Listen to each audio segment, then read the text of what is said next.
A paz, glória a Deus. Deus é maravilhoso, Deus é fiel, digno de honra, glória e louvor. Amém? Enquanto os amados descem, procura o livro de Malaquias.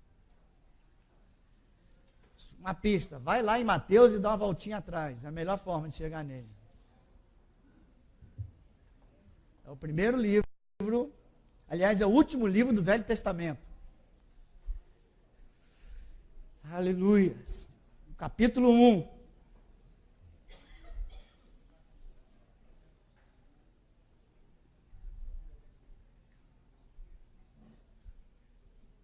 Confesso aqui, com todo carinho, não tem nada. Quem já estudou o livro de Malaquias aqui? Pouca gente, então essa série é para você mesmo, hein? Para nós. Glória a Deus. Você vai ver quanta coisa Malaquias nos ensina. Malaquias 1, versículo 1 e 2, que eu vou ler apenas. E nós vamos até o fim do livro em algumas semanas, e depois vamos para outro livro, debaixo de um mesmo tema. Quem puder ficar de pé, Malaquias 1, o amor do Senhor por Jacó. Estamos aqui no Velho Testamento. Por isso o povo de Deus aqui está se chamando de Jacó, Israel. 1. Sentença pronunciada pelo Senhor contra quem? Contra Israel, a igreja do Velho Testamento. Por intermédio de Malaquias. Eu vos tenho amado, diz o Senhor. Mas vós dizeis, em que nos tem amado? Podemos ler juntos o versículo 2? Diga assim: eu vos tenho amado, diz o Senhor. Mas vós dizeis, em que nos tem amado? Ô Jesus, Pai, nós te louvamos e nós te agradecemos por tudo, Senhor, tudo que tem acontecido nos nossos dias, nas nossas vidas, porque cremos na tua soberania nas nossas vidas. Mas hoje, mais de crer no teu poder, queremos ter um encontro com o teu amor. Queremos voltar aos braços do Abba Pai, nesta manhã maravilhosa, Pai, para que os nossos passos e a nossa caminhada seja firmada no alicerce do teu grande amor por cada um de nós. Vem nos ensinar, nesse tema que vai começar hoje, tão difícil, o tema do engano da igreja, que tu possas, Senhor, abrir o nosso entendimento, aqueles que vão ouvir, que haja um ambiente propício para que o Espírito possa falar aos nossos corações essa manhã. Usa aquele que está pregando, Senhor amado, colocando as tuas palavras na boca do pregador e sintonizando o teu Espírito com o coração desse que fala.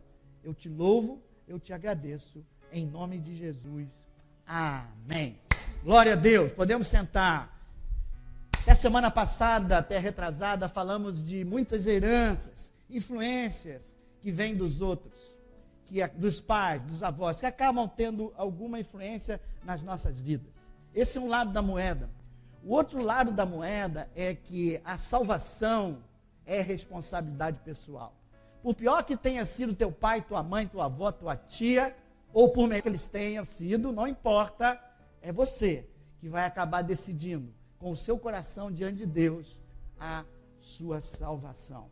Esse é um tema extremamente importante e amplo. Por quê? Existe um problema que eu acho que eu nunca entrei nessa, eu acho que poucas pessoas entram nesse tipo de série, e eu peço aos irmãos uma especial oração por nós que estamos pregando, porque eu vou entrar de novo em terreno minado. E posso não ser entendido por muitos, mas é aquilo que Deus está colocando no meu coração. Vamos devagar. Se você estiver até o fim, você vai entender tudo aquilo que Deus está querendo falar conosco. Pastor, qual é o problema? O problema é que eu não gostaria de falar, mas que existe, é que muitas pessoas que são batizadas, que participam da ceia, não serão salvas.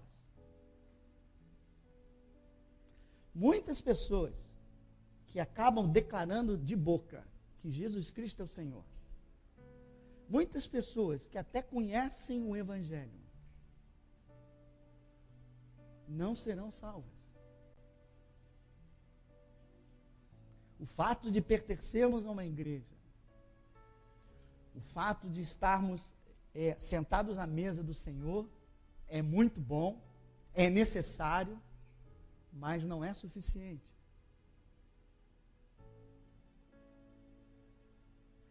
O problema é o engano. O problema do engano da igreja, o engano de nós, e eu estou nesse barco, amado. Se a gente não se examinar, se a gente não fizer a pergunta, será que realmente nós estamos preparados para a vinda do Senhor? Se você não começar a entrar um pouco nesse jogo de... Por isso que Paulo diz, quando sentar à mesa, se examina. E vamos ver a forma de examinar-se.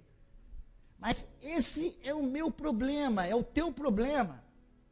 Porque muitos dizem, mas pastor, quem nos salva é Jesus Cristo. Perfeito, quem nos salva é Jesus Cristo. Mas muitas vezes o nosso coração, apenas nossa boca está em Jesus Cristo. Apenas nossos atos, nós parecemos crentes. Às vezes somos crentes temporários, como você vai ver ao longo dessa série. Não somos verdadeiros crentes. Veja, quem conhece a parábola das 10 virgens, lembra? Eram 10 virgens, as 10 por fora se pareciam, elas eram idênticas, mas 5 não estavam preparadas. E quando veio o toque, dizendo, veio o noivo, elas acordaram, despertaram, viram que não tinha óleo, mas aí já era tarde. E o que vem no meu coração é, se alguém tivesse perguntado àquelas 5 se elas estavam preparadas. Se alguém tivesse confrontado aquelas 5. Faltaram pregadores e pessoas que pagassem o preço de confrontá-las, para que elas tivessem um bem maior, de poder entrar na sala do banquete do nosso noivo maravilhoso, a entrar na vida eterna. Não só as 5 virgens nos chamam a atenção, amados. E eu peguei uns 5, 6 exemplos na Bíblia de pessoas que aparentemente estão com o Senhor, mas na verdade não estão. E o mais impactante, talvez... Não, antes do mais impactante, primeiro, a própria igreja de Laodiceia, lá em Apocalipse 3, não precisa abrir hoje, mas você sabe que essa igreja, Jesus disse, eu conheço as tuas obras. Sei que não és nem frio, nem... Você é morno, vocês são mornos, e eu estou querendo, na verdade, desculpa a palavra, vomitar vocês. Por quê? Porque vocês pensam que está tudo bem. Porque vocês têm uma igreja, porque vocês pagam as suas contas, porque todo domingo vocês chegam na igreja, participam da ceia, mas eu tenho uma coisa a vocês se arrependam logo. Porque eu estou do lado de fora, e estou batendo a porta querendo entrar para cear com vocês. É o próprio Jesus falando isso a uma igreja. Ou seja, não só pessoas individualmente podem ser enganadas, mas coletivamente, em congregações, como estava lá em Laodiceia, pessoas que aparentemente estavam vivendo, veja, ali, Jesus fala de outras igrejas onde havia a doutrina falsa, onde havia prostituição e pecados, mas em Laodiceia, a doutrina era correta. Não havia prostituição sendo apontada por Jesus. O problema deles era o comodismo, era que eles achavam que estava tudo bem, era que, na verdade, eles faziam tudo com os atos externos, mas o coração deles não estava em Jesus. Eles podiam botar a camiseta de Jesus, eles podiam pregar Jesus, mas eles não estavam em Jesus e não seriam salvos. Pior do que isso, amado, venha comigo em Mateus 7.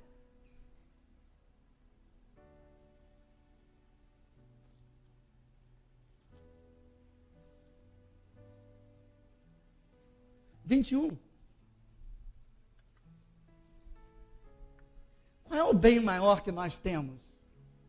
É a salvação, é a vida eterna. Venha, Mateus 7, 21. Chegamos lá? Nem todo que me diz o quê? Senhor, Senhor, entrará no reino dos céus, mas aquele que faz, não a vontade, a sua própria vontade, mas a vontade do Pai, que está onde? Que está nos céus. Muitos, veja que Jesus, aqui é a palavra de Jesus, não é a palavra de pastor, nem de apóstolo, não, é do próprio Jesus falando. Ele fala assim, muitos. Isso dá para tremer. Ele não fala poucos, ele fala muitos. Naquele dia, hão de dizer-me, Senhor, Senhor, porventura não temos nós profetizado em teu nome? E em teu nome não expelimos demônios, e em teu nome não fizemos muitos milagres? Antes eu peguei Laodiceia, que era uma igreja morna. Agora estou pegando talvez um pregador, talvez uma pessoa de grande poder, que estava fazendo milagres, não em nome de Satanás, estava fazendo milagres em nome de Jesus. Ele conhecia o Evangelho, e ele, com a autoridade dele, fazia milagres. Só que ele terá uma surpresa naquele dia, porque apesar dos milagres que ele está fazendo, Jesus Cristo não está no coração dele. Jesus diz, então lhe direi explicitamente, nunca vos conheci, apartai-vos de mim, os que praticais iniquidade. Como, pastor, iniquidade? Fazer milagre? Não, não é essa iniquidade que Deus está falando. Deus está falando do coração deste homem, desses homens, que fazem a obra em nome de Jesus, mas sem Jesus. Que tem um evangelho no intelecto, que dominam a palavra, sabem da autoridade do nome de Jesus Cristo, até beneficiam muitas vidas, mas ele próprio não conhece de coração. Não basta que a minha mente conheça o evangelho, o meu coração tem que estar conectado ao coração de Jesus Cristo. Há de haver um relacionamento e uma intimidade em amor com o meu Senhor Jesus Cristo. Mateus 22, não precisa abrir. Jesus resume aí para nós o que disseram os profetas e a lei. Amai ao Senhor teu Deus de todo o teu coração, de toda a tua força e de todo o teu entendimento. E aí sim, a partir daí, amai ao próximo como a ti mesmo. E quando você lê essas coisas, você começa a notar que talvez você seja ingênuo, que nas sutilezas de Satanás, muitos crentes ainda não conectaram com o Senhor, e acham, isso que é o pior, e acham que conectaram, e vivem uma vida achando que são cristãos, se comportando como cristãos, mas na verdade o coração deles está longe. E Jesus diz a cada um, talvez, diz para mim, eu não conheço você. Amado, Deus está falando tudo isso nessa série, nessa manhã, porque Ele nos ama. E Ele quer nos trazer de volta a Ele. E Ele quer o melhor para cada um de nós. E a melhor coisa que pode nos acontecer é chegar naquele dia, não como esse pregador aqui, esse homem, mas ouvir do Senhor: entra no descanso do meu Pai, servo fiel. É isso que Deus quer, mas como faltou alguém para falar com aquelas virgens, como faltou alguém para conversar com esses pregadores e dizer: isso não é tudo, talvez esteja faltando alguma coisa na tua vida. Não vai faltar aqui em Botafogo nos próximos meses.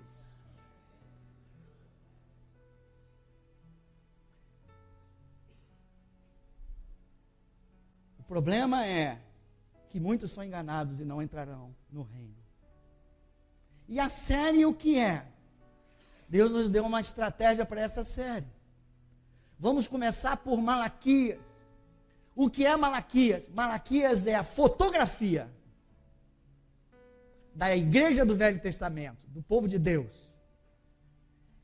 exatamente antes da vinda do Senhor Jesus. Olha, o Senhor Jesus vai vir daqui a centenas de anos, tá? E Deus chama Malaquias para avisar o povo, chama Malaquias para avisar as virgens, que vocês não estão bem. Levanta a voz, Malaquias, que eu vou te dar uma fotografia desse povo. E eu vou chamar esse povo ao arrependimento, Malaquias. Sempre haverá. Toda vez que Deus usar uma pessoa para pregar e chamar ao arrependimento, sempre haverão aqueles que realmente vão atender o chamado, vão se arrepender e chegarão lá, e outros que não. Esses que vão chegar lá, a Bíblia vai chamando de remanescentes.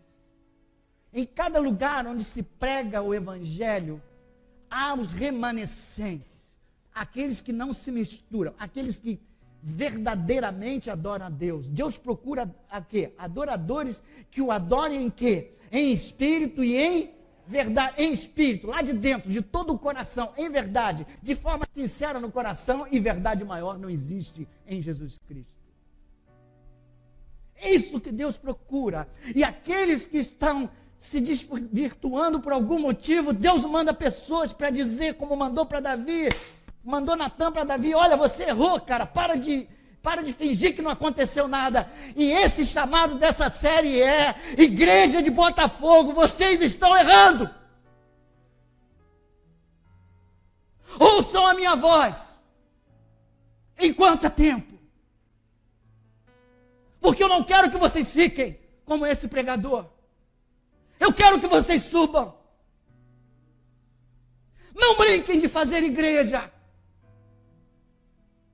É salvação o mais importante. Aqui vocês vivem 100 anos. Lá vocês viverão a eternidade. É hora de começar a investir na eternidade. É hora de voltar-se a Jesus Cristo, a voltar-se às palavras dele. Não só um Salvador, claro que todo mundo quer ir para o céu, e nós estamos apresentando um Salvador. Quem não quer ir para o céu aqui? E você abraça o Salvador, mas não abraça o Senhor, não abraça o senhorio dele, as palavras dele, a intimidade com ele. Deus é amor. E pelo amor que ele tem por nós, ele nos chama hoje de volta aos seus braços. E como nós vamos fazer a série? Me perdi. Malaquias faz uma fotografia do primeiro instante da igreja, que tem muito a ver, como você vai ver, com o nosso dia de hoje. Depois nós vamos passar para Atos.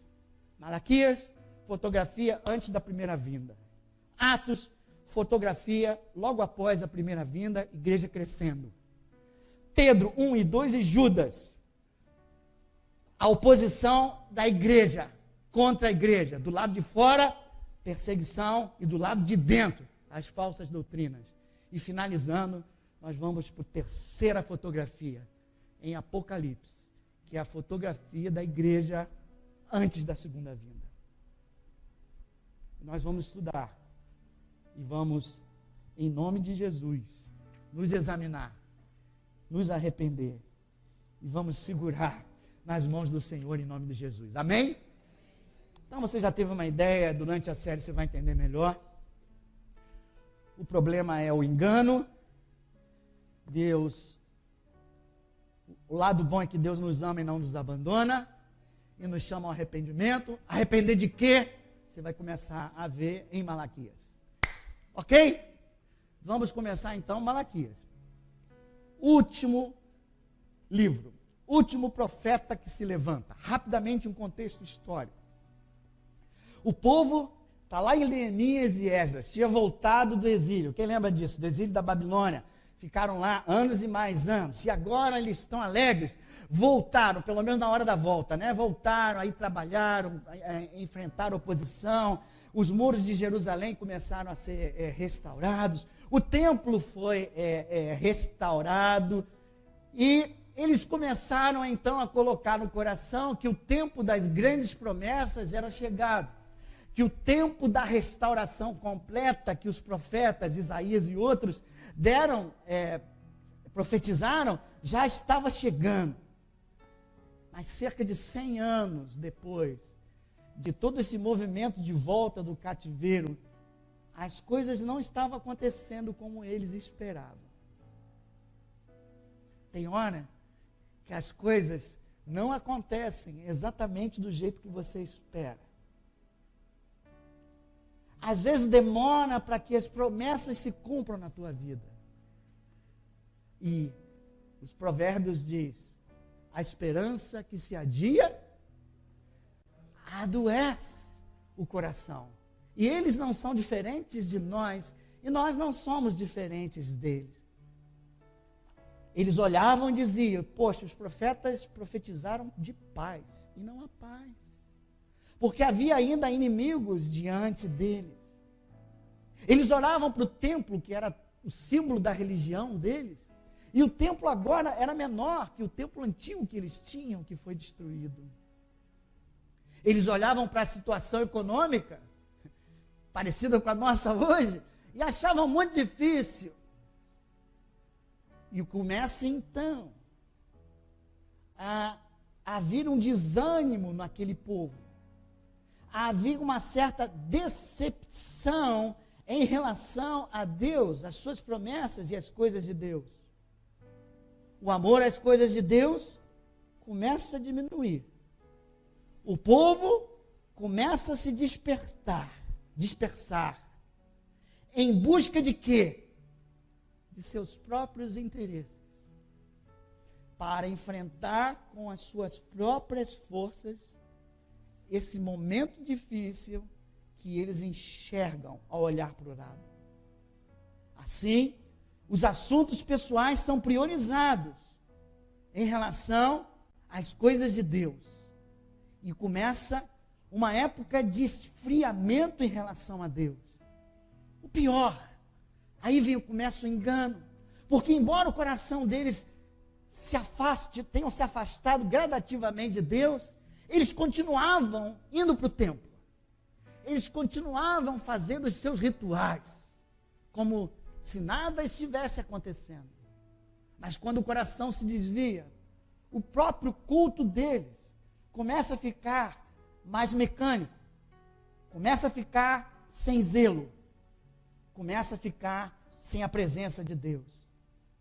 Dentro desse contexto, que é um pouco parecido com o nosso, Deus levanta Malaquias e diz: Malaquias, vai lá, mostra a esse povo aonde eles estão errando. Mostra a esses sacerdotes. Os sacerdotes é igual o dia de hoje, né? Eu sou sacerdote, irmão, você também tá? Todos nós estamos sacerdotes de Jesus Cristo. Também já estavam se desviando, não tinham tanto zelo pela casa do Senhor. Onde está o zelo à casa do Senhor? Era só lá, aqui não, aqui a gente tem muito zelo, não sei. Chama o povo a ficar fiel, chama, por favor, Malaquias, chama o povo de volta para mim, chama o povo ao arrependimento, e eu vou colocar as minhas palavras na tua boca, e eu vou mostrar aonde eles têm errado. Ok? Entendeu? Mesma coisa que nós vamos fazer aqui. Entenderam o contexto? Agora vamos entender o livro. O jeito que ele vem, o livro, ele é composto de várias declarações de Deus. A primeira delas eu acabei de ler com vocês. Vamos voltar lá, Malaquias. Declaração de Deus.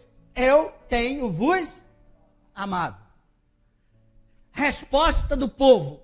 Como o coração está desviado e eles olham para o que está acontecendo ao redor deles, eles dizem assim: em que tem nos amado? Parte cinismo, parte engano do mesmo de coração. Porque eles olham e dizem assim: que das promessas? Você já pensou uma vez assim no teu coração? Não precisa levantar a mão não, porque eu sei que é quase todo mundo. Se Deus me ama, por que isso está acontecendo comigo? Por que Ele deixou isso acontecer? Ainda bem que ninguém passou por isso. Oi, quase que eu caio. E se eu caísse, eu ia te dizer: se Deus me ama, por que me deixou cair aqui? Eu acho que Deus me ama mesmo, não deixou? Esse é um erro do povo de Deus. Tentar olhar para as circunstâncias ao redor e avaliar o amor de Deus por cada um de nós. Fecha o parênteses e volta, porque eu estou falando do livro. Então, como é o livro? O livro é assim, ele dá, primeiro dizendo onde vocês estão errando. Eu sempre vos amei. E aí o coração deles desviado diz: que nada, que amor, que nada. E aí Deus vai e explica a eles. Então você vai ter umas, se eu não me engano, 6 ou 7 perguntas que Deus faz, afirmações que Deus faz, e que o povo com o coração desviado responde de forma errada. E o profeta, então, vem por cima e explica. É aqui também, Malaquias 3, que tem aquela pergunta que todos conhecem, quase todos os pregadores agora, quando precisam de dinheiro, falam isso, não é? E quem tem roubado? Vocês estão longe de mim, volta para mim. E ele fala: mas vocês estão me roubando. E quem tem roubado? Não roubamos nada. Aí Deus fala: tem sim. Roubou no dízimo e roubou na oferta. É ou não é? Então, essa é a estrutura do nosso amado Malaquias. E o que você deve guardar sempre é que, quando as coisas ficam difíceis, se você não tiver a certeza do amor de Deus, o coração desvia. O coração se afasta de Deus. E nós não conseguimos mais enxergar os nossos erros. O engano entra. Se você não enxerga os seus erros, você não enxerga os seus pecados, não confessa seus pecados, não há perdão, não há arrependimento e não há reino dos céus. E nós ficamos brincando de crente, mas na verdade o nosso coração já foi. E eu, como o cara de Mateus 7, o coração está lá, e eu estou aqui pregando em nome de Jesus e fazendo sinais, porque Deus vai aproveitar sempre. Quando o nome de Jesus for, meu amigo, levantado, há poder nesse nome, e muitos até serão curados nesse lugar, para a glória do Senhor, amém? Só que esse pregador está passando por um momento difícil, porque ele está achando que, como todo mundo está sendo curado, ele está sendo salvo, mas na verdade não está, porque o coração foi. Por isso Deus chama ao arrependimento. Ele vê que o meu coração desvia. E Deus, na sua misericórdia, me chama, me exorta ao arrependimento, antes que seja tarde. Porque Ele me ama, Ele me tira do caminho de morte. Porque Ele te ama, Ele te tira do caminho de morte que aparentemente é de vida.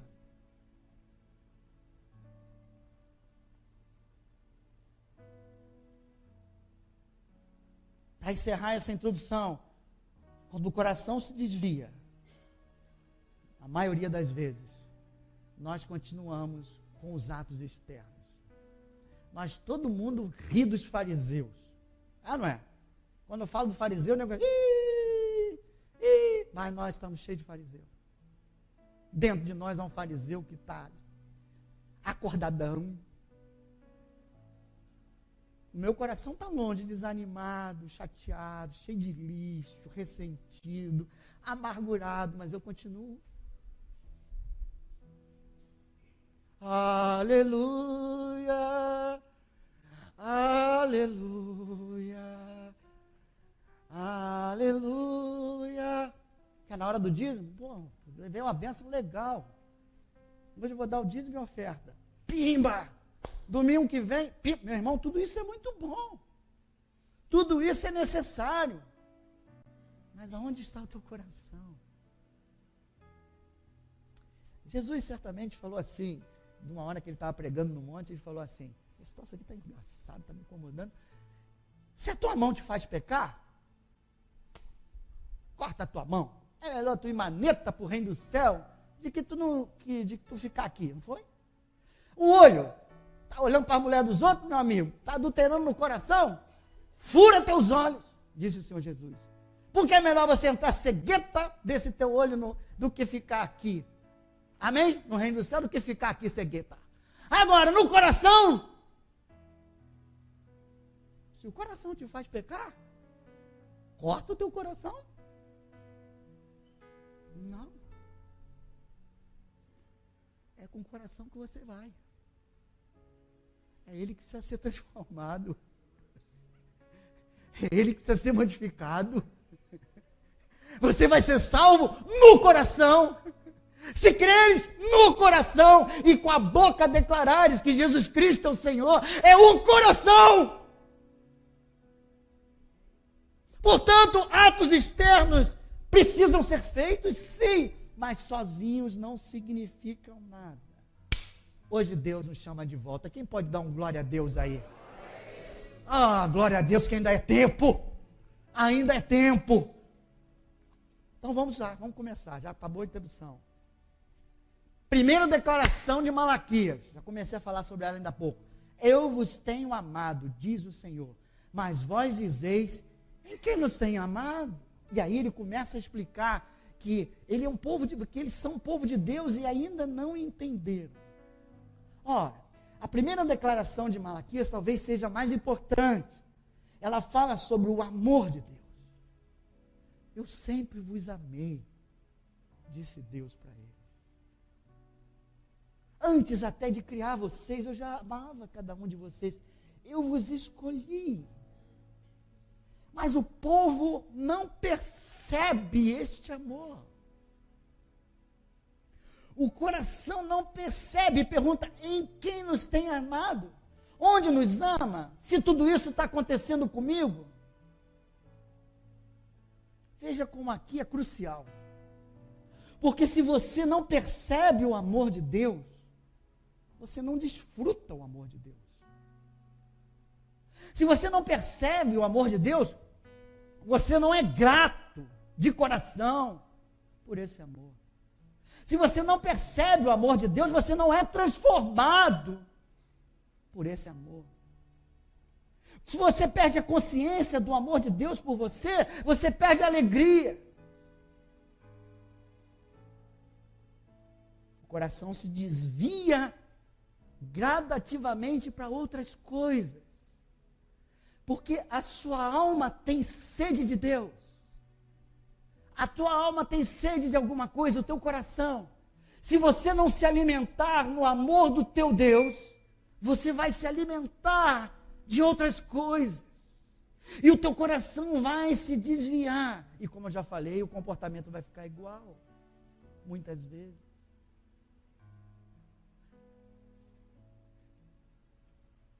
Se não sabem que eu amo vocês, o coração desvia. Exemplo, jovem rico. Aonde estava o coração do jovem rico? Estava nas riquezas, estava nesse mundo. O mais importante tinha a ver com esse mundo. Quando ele foi confrontado pela verdade de Jesus Cristo, você quer me seguir, quer entrar no reino do céu? Larga isso tudo e vem. Ele saiu triste. O coração dele estava dividido, estava atraído por suas riquezas. Os fariseus, eles estavam mais preocupados naquilo que as pessoas achavam dele e manter eles lá em cima, sendo respeitados, aceitos pela comunidade, o respeito parapeito, a reputação. Quantos fariseus existem dentro de nós? Preocupados de ser aceitos pelas pessoas. E muitas vezes até, não vou falar isso não, falo semana que vem. Com razão, eu vou explicar a razão semana que vem. Tem uma razão para isso. Mas esses fariseus saem, não estão com o coração em Jesus. Mateus 7 já falei, Apocalipse já falei. Se você não preencher o vazio e a sede da tua alma com Deus, o amor de Deus, você vai acabar preenchendo com outras coisas. E o coração vai desviar. Então Deus está ensinando aqui aquele povo, olha, vocês não entenderam nada ainda a respeito do meu amor por vocês. Como falei antes, vocês estão olhando para as circunstâncias e estão avaliando o amor.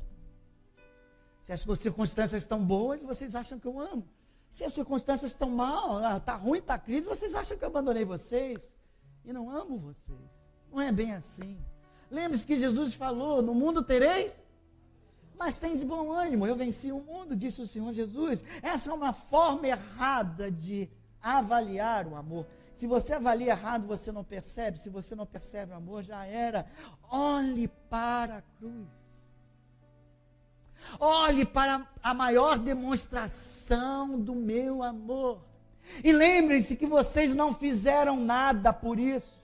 Não foram vós que me escolheste, João 15, mas eu é que escolhi cada um de vós, para que venham dar frutos e o vosso fruto permaneça. Aleluia. Deus amou o mundo de tal maneira que deu seu Filho unigênito, para que todo aquele que crê não pereça e tenha vida eterna. Não há merecimento, é pela graça, é pela obra do nosso Senhor Jesus Cristo naquela cruz. Aleluia.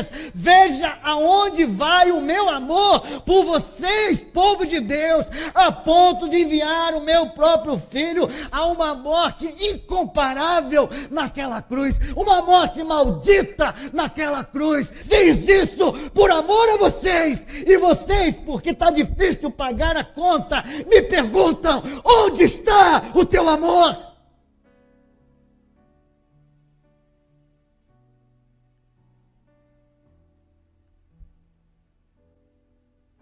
Vocês dizem, me abandonou o Senhor. Vocês são filhos amados. Eu não abandono, Isaías 49. Põe comigo. Isaías 49. Ah lá, a Ana Paula não abandona a filhinha dela por amor. Você acha que Deus vai abandonar a Ana Paula e a filhinha dela? Isaías 49, versículo 14.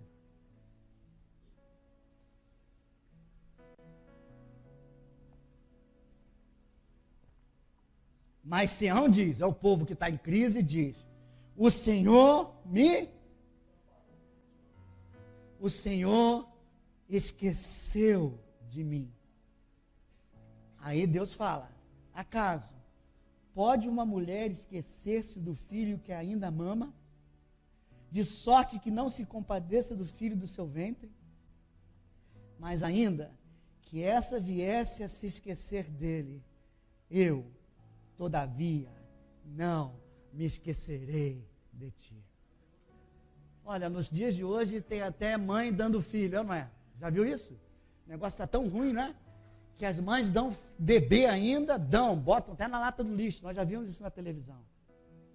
Elas podem até dar, mas esquecer é muito mais difícil ainda. Depois que deu, então, deve ser um sentimento de culpa danado no coração delas. Mas Deus está falando, ainda que elas esqueçam da criança que elas estavam amamentando, eu jamais me esquecerei de ti. Aleluia. 16, eis que nas palmas das minhas mãos te gravei, coloquei o teu nome na palma da minha mão, diz Jesus. Você já viu? Às vezes você não tem um lugar para botar um recado que você precisa lembrar. Agora tem celular, no meu tempo não tinha. Sabe o que a gente fazia? Pegava a caneta e escrevia assim na mão, e deixava aqui para não esquecer. botava o nome da pessoa na mão aqui, que eu tenho uma coisa para falar com ela. Sabe o que Deus fez com você? Ele botou o teu nome na palma da mão dele para não te esquecer de ti, para cuidar de ti, para proteger-te. É isso que ele está falando. Vocês são filhos amados. Por favor, entendam a sua identidade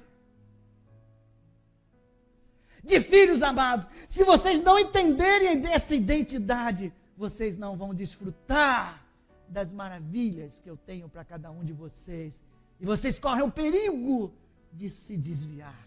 Mas se souberem que são amados, que souberem que são filhos amados, nos braços de pai, não de um pai qualquer, de um Abba Pai, de um pai que ama, e não um pai qualquer que ama, um pai todo-poderoso, soberano, que criou os céus e a terra. Nenhum fio de seu cabelo cairá sem a minha permissão. Entenda, se conscientiza disso, amado. Aleluia. Tragam a memória, no momento de crise, aquilo que te dá esperança. Trago à memória a cruz. Trago à memória o amor de Deus. Trago à memória que vocês são filhos amados. Venham comigo em Romanos 8. Isso, glória a Deus, eu gostaria assim. Glória a Deus. Obra totalmente do Deus vivo, do Deus fiel. Romanos 8, 15.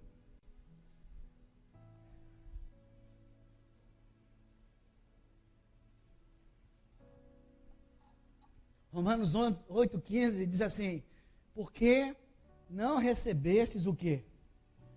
Espírito de escravidão para viverdes outra vez atemorizados. Antes de Jesus, antes de abrir teu coração para o Senhor, você vivia atemorizado com as notícias. Escravo das circunstâncias, das notícias, do diagnóstico médico, da conta bancária, da crise brasileira. Antes você tremia, e era para tremer mesmo, porque você não tinha ninguém. Mas agora que você está em Jesus, você não precisa mais ter medo de nada disso. Sabe por quê? Porque você recebeu o espírito de adoção, baseado no qual clamamos Abba Pai. Sabe o que ele está dizendo? Você é filho amado, você é filho de Abba Pai. Nada vai te atingir. Confia no teu pai. O reino dos céus é das crianças. Sabe por quê? Porque as crianças confiam no pai, se jogam nos braços do pai.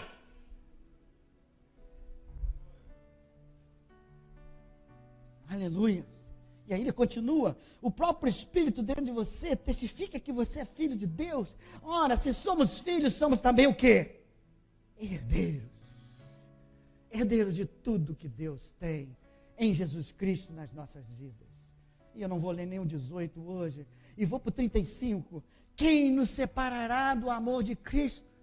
Será tribulação, ou angústia, ou perseguição, ou fome, ou nudez, ou perigo, ou espada, ainda que você esteja passando por um momento de angústia, ainda que você esteja passando por um momento de tribulação, ainda que venha uma perseguição feroz contra a tua vida, ainda que venha fome, ainda que venha nudez ou perigo à espada, que era a arma, era a R-15 da época, se isso vier contra você, saiba que Deus te ama e nada disso pode te separar do amor dele. Saiba que você está debaixo das mãos protetoras desse Abba Pai, aleluia. 37, em todas essas coisas, porém, somos mais que vencedores, por meio daquele que nos amou, porque eu estou bem certo, de que nem a morte, nem a vida, nem os anjos, nem os principados, nem as coisas do presente, nem do porvir, nem os poderes, nem a altura, nem a profundidade, nem qualquer outra criatura poderá separar-nos do amor de Deus que está em Cristo Jesus. Por favor, com todo respeito a seu irmão, diga: a situação está difícil. Mas Deus te ama. Não tema. Ele cuida de ti. Aleluia. Mas há uma coisinha aqui só que a gente precisa para começar ao nosso arrependimento. Nada nos separa do amor de Deus. Quem pode dar uma glória a Deus por isso? Mas eu posso me separar de Deus. O meu coração pode se separar de Deus. Filho pródigo, quem lembra do filho pródigo? Estava lá o paizinho, ele não achava que a casinha dele lá não tinha amor nenhum, queria preencher o coração com outra coisa, porque não percebia o amor do pai. Como o coração vazio quer preencher, foi lá para fora, preencheu com tudo aquilo que estava lá fora. O pai sempre ficou esperando ele. Ele se separou do amor do pai? Não. O pai continua amando aquele filho. Mas ele se separou da presença do pai. Ele começou a fazer a vontade dele em vez da vontade do pai. E ele se afastou, e ele pagou caro por esse afastamento. O coração dele estava na experiência do mundo. Eu quero saber o que tem lá fora, eu quero desfrutar aquilo tudo. Aliás, papai, eu sou herdeiro, eu tenho esse dinheiro todo, me dá esse dinheiro todo, eu sou herdeiro agora dessa família, eu vou estourar, eu vou viver. E sabemos que ele acabou comendo o quê? Alfarroba com os porcos. E você dizer, que Deus de amor é esse que deixa isso acontecer? É, não é? Você tem o direito de escolher para onde você vai. O coração daquele pai estava sangrando. Quantas vezes meus filhos querem fazer uma coisa, eu sei que está errado. Não faz, filhinho, não é? Não faz, não adianta. Ainda mais depois de um grandão assim. Quando ficava pequeno, podia até dar umas pauladas nele, deixar ele dentro de casa, mas sair daqui não, meu irmão, agora está mais forte que eu, vou apanhar, então eu fico calado, não é? Eles vão, experimentam, sofrem, mas o papai continua amando. O papai não vai ficar dizendo, filho pródigo, eu te falei que você não podia fazer isso, tá vendo? Tá pagando tudo que fez! Fez feito pra você! Não. Ele fica sentadinho ali esperando. E um dia, bendita a crise que trouxe o filho pródigo de volta para Deus. Se você está vivendo numa crise, cuidado de falar mal dessa crise. Sabe por quê? Porque essa crise que Deus deixou acontecer na tua vida para você voltar para os braços dele, para te levar para um lugar ainda melhor. Glória a Deus. É isso que Deus quer te ensinar. E na hora que você entender que, peraí, eu não sou filho desse pessoal, eu não sou escravo aqui, eu sou filho do meu papai. Aí ele voltou, quando ele começou a voltar todo mal. Imagina aquele cara fedendo de porco. O pezinho dele já está todo arrebentado, voltando lá. Papai, quando vê ele, sai correndo para abraçá-lo. Sabe o que Tiago fala? Chegai-vos a Deus, e Ele se chegará a vós outros. A cada passo daquele filho pródigo eram 10 passos de papai correndo para abraçá-lo. Eu posso me separar do pai, mas em algum momento eu quero pedir a Deus, através de uma crise, através de uma pregação, através de uma leitura de uma palavra, através da palavra do irmão, que me acorde e me mostre o erro que eu estou cometendo, para que a ficha caia, para que eu possa voltar de coração inteiro aos braços do meu pai. Eu quero que hoje você guarde essa cena, jamais se esqueça dessa cena.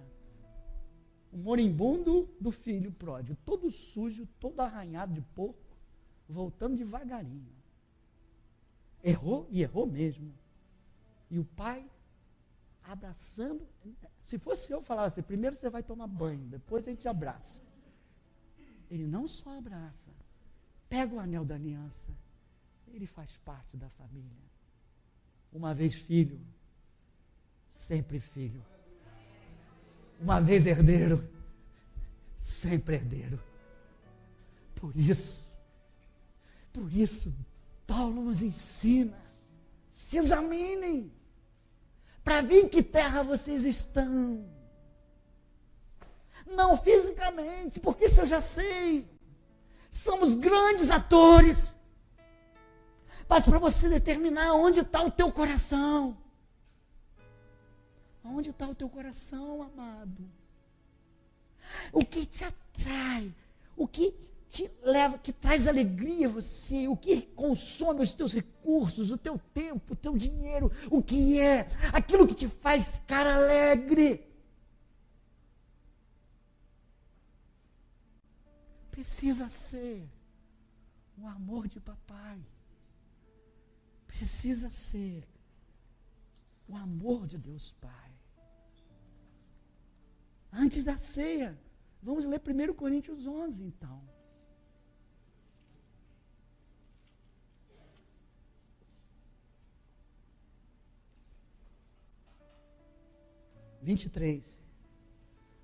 Porque não acabou não, hein, amado? Vamos lá. Tem muita coisa para aprender ainda aqui. Depois a gente vai para a ceia. Tenho mais 5 a 10 minutos aqui.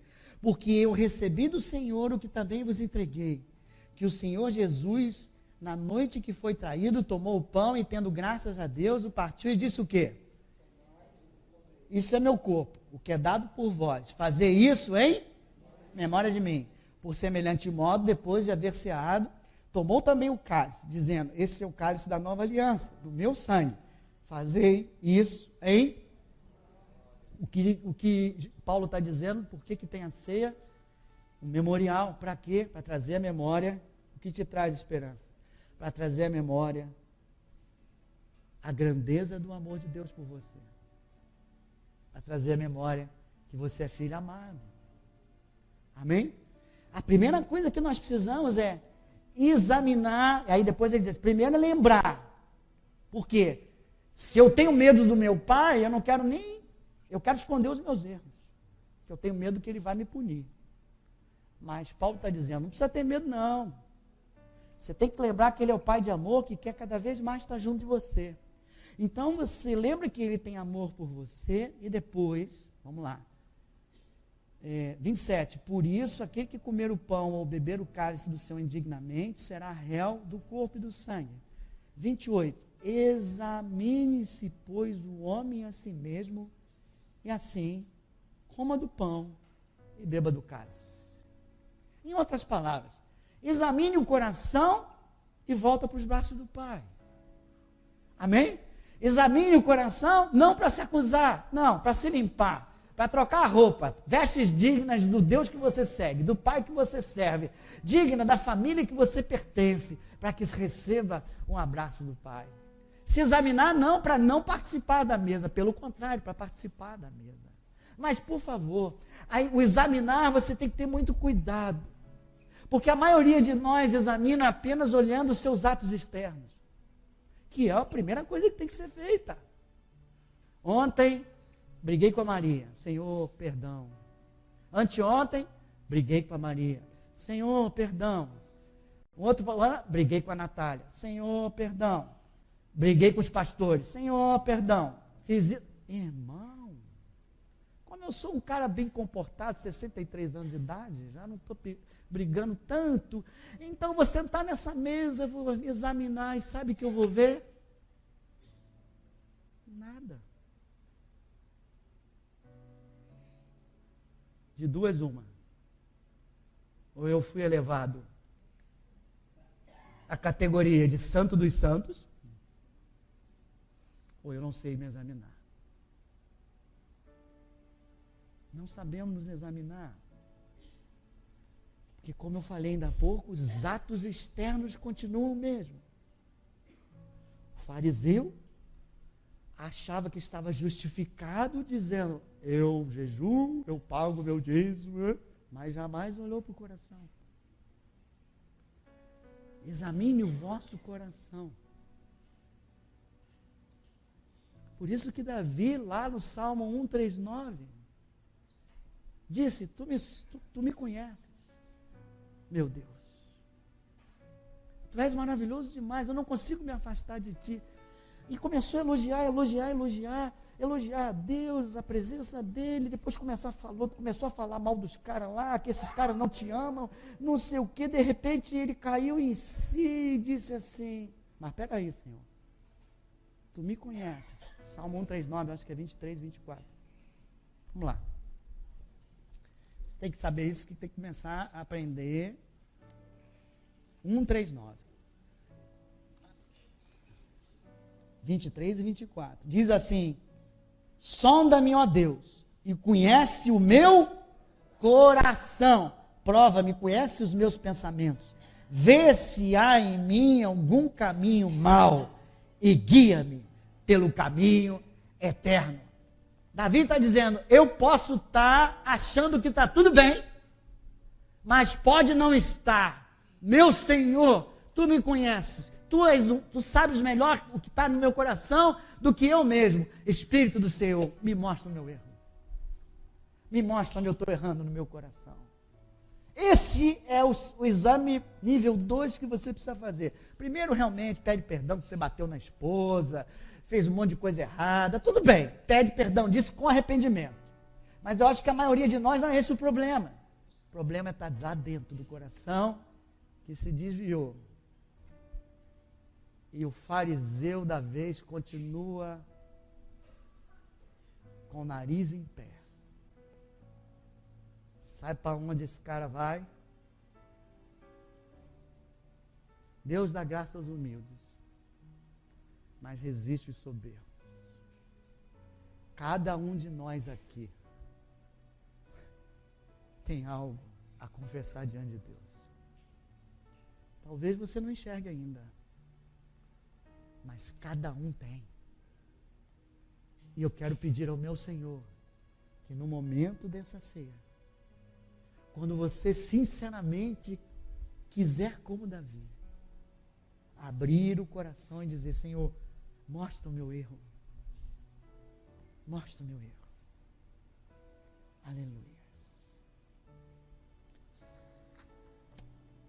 Aprenda a examinar o seu coração.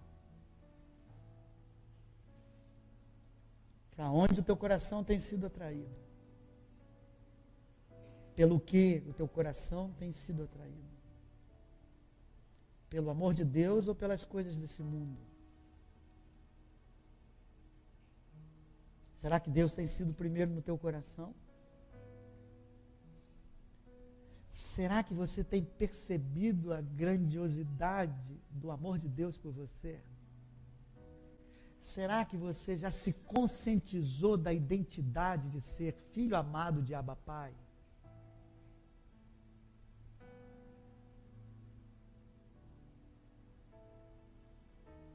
Se você tem percebido esse amor, será que você tem agradecido a Deus? Será que você tem correspondido a esse amor? Respondendo a esse amor com louvores nos teus lábios? Ou você tem se deixado levar pelos problemas do dia a dia? Pelos cuidados desse mundo? Hoje é dia de examinar o coração e voltar para os braços do Pai. Que os amados irmãos venham me ajudar agora a servir a ceia.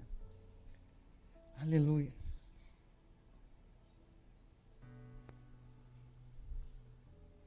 Pode ser agora? Qual? Tu és minha vida? Porque aí atrai o coração.